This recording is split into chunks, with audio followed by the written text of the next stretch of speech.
All right, so today we are going deep on customer service. You ready for this? Always. So we're dissecting this book. Okay. Customer service isn't rocket science. Right.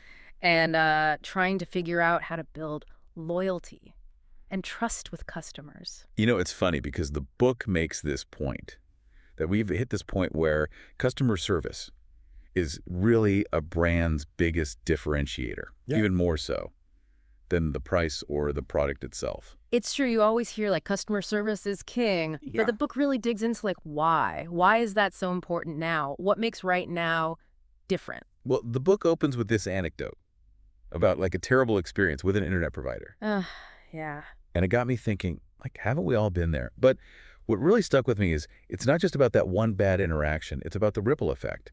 You know, one person's bad experience can become everyone's problem thanks to social media. Oh, for sure. One tweet about a bad experience, and you've got a PR nightmare. Exactly. So how can businesses combat that? Well, that's where this whole idea of prioritizing convenience comes in. It's not even just about being nice anymore. It's about genuinely making things easier for your customers. Convenience. It feels like a buzzword. What's that look like? Well, one big shift. The book talks about the move towards remote support solutions.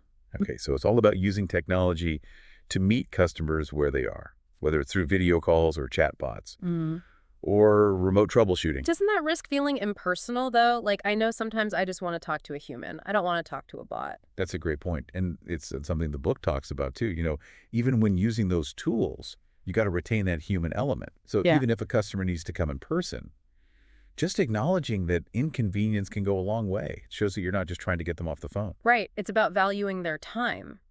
Even if you can't solve the problem right away, how do you handle those situations where you have to say, let me put you on hold? That's so interesting. The book has this whole section on action being more valuable than apologies. We've all heard, we're sorry for the inconvenience. But does that actually fix anything? It usually makes me more mad. So what's the alternative? It's about empowering customer service reps to actually solve problems.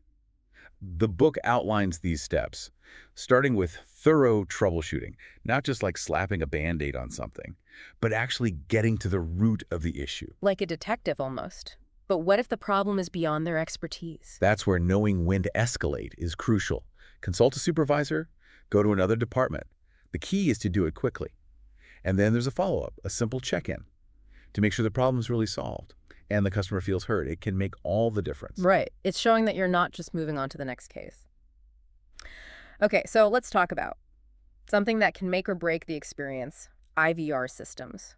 Those phone menus that drive us all crazy. The IVR dilemma, right? Yes. It's fascinating because for businesses, they streamline things, they can be really cost-effective, but we've all experienced those terribly designed IVR menus. Oh, yes. That can be so frustrating. Who hasn't pressed like 10 buttons and gotten that option is not valid? It's maddening. Totally. How do you find that balance between efficiency and keeping your customers from going insane? Keep it simple.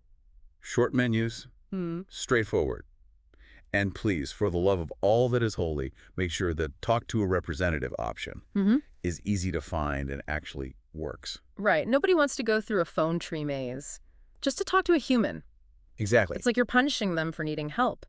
And if the IVR is truly awful, are there other ways to get in touch? Yes, offering other channels like chat or email gives people a choice. Not everyone wants to be on the phone. Okay, I'm feeling a little bit better now. But what about when you hear, please hold while we find someone to assist you? Yeah. Is hold music ever enjoyable? You're telling me? The book says that sometimes. Being put on hold is actually better than a rushed or wrong answer. It's true. That's a good point. I'd rather wait if it means my problem gets solved. Exactly. But how do you make that okay for the customer? Communication.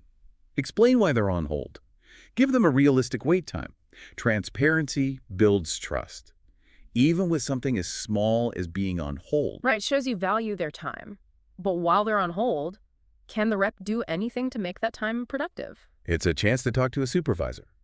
Review resources, research the issue, so they can come back to the customer, ready to solve the problem. So it's not just about twiddling their thumbs and listening to elevator music. Nope. They're actually working behind the scenes to make that wait worthwhile. And when they do come back, a simple thank you for your patience can go a long way. Right. It shows that you don't take that time for granted. So we've been talking about the basics.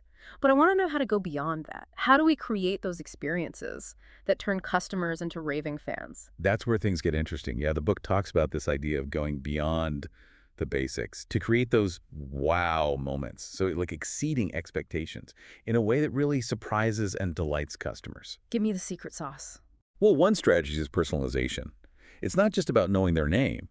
It's about really tailoring those interactions Yeah. based on their preferences, their history. So like when Netflix recommends something you didn't even know you wanted to watch. Exactly. That can make customers feel seen and valued, which goes a long way for loyalty. But how do you actually do that? Especially for businesses that have tons of customers. How do you personalize at scale? Technology comes in. The book talks about using CRM systems, data analytics. You can track those customer preferences and even automate some of it. But technology alone isn't enough. You need a team that understands the power of the personal touch. So finding that balance between tech and human intuition, the book also talks about proactive support. What is that? It's kind of a paradigm shift.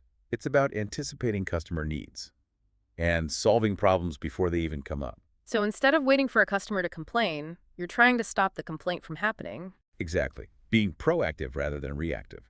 That can be sending helpful tips, offering solutions based on past behavior, even just checking in to make sure everything's okay. You're like a trusted advisor, Yeah. not just a service provider. But sometimes things do go wrong. So with social media and everything, how do you control the narrative when something bad happens? The book calls it owning your story, especially when you're in a tough spot. Think data breaches, product recalls, bad press. It's about talking to your customers directly and not letting the media define the story. So being transparent, addressing the issue instead of just hoping it goes away. Exactly. Take responsibility, show them you're fixing it. I remember this company that had a huge data breach, and they immediately emailed all their customers, explained what happened, what they were doing, even what the customers could do to protect themselves, and people were actually impressed by their honesty. That's a perfect example of how owning your story can turn a disaster into a way to build trust. It's about being human, even when you're in a crisis. People are more likely to forgive a mistake if you're upfront about it. Totally. And that goes back to empathy. Right, treating customers like people. Yeah. But in a busy customer service environment, how do you make sure that doesn't get lost? Build a culture of empathy in the whole organization. It's not just training reps to be friendly. It's got to be in the company's DNA. So it starts at the top. Definitely. Leaders have to champion it, show it themselves, Yeah. and create a culture where it's rewarded. And how do you make sure that happens at every level? Is it just training? Training is important. The book recommends role-playing Yeah. to practice handling tough situations with empathy.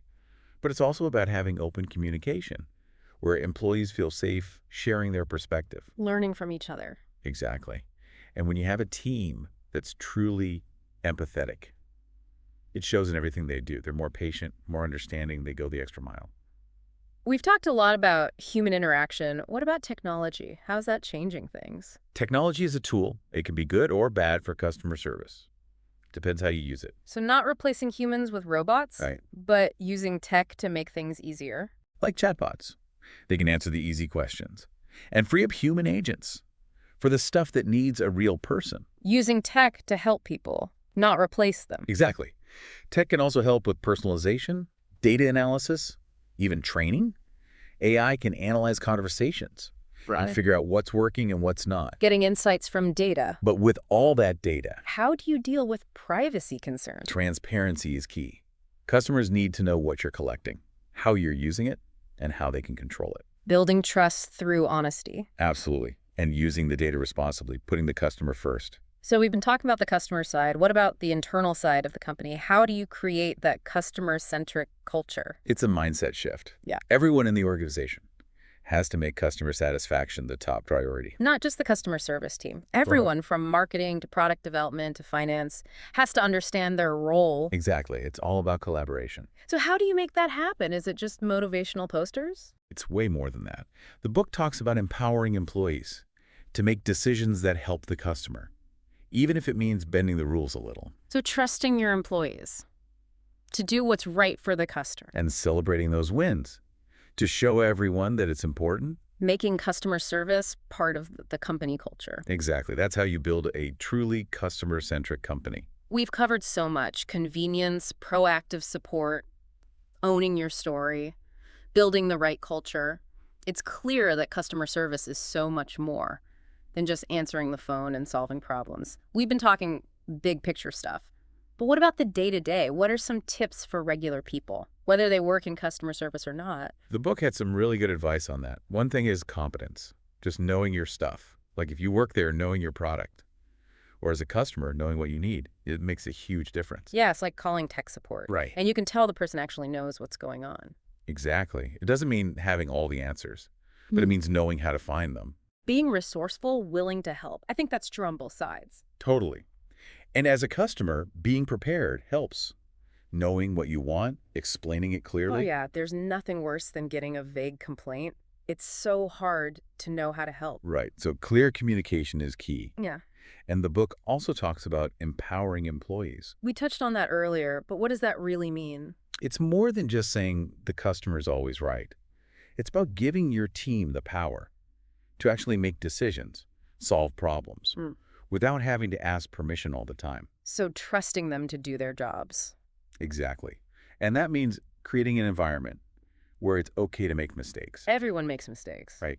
It's how you deal with them that matters. If you're afraid of getting in trouble, you're not going to take any risks. And the book says, mistakes are actually chances to learn. It's about growing, not being afraid.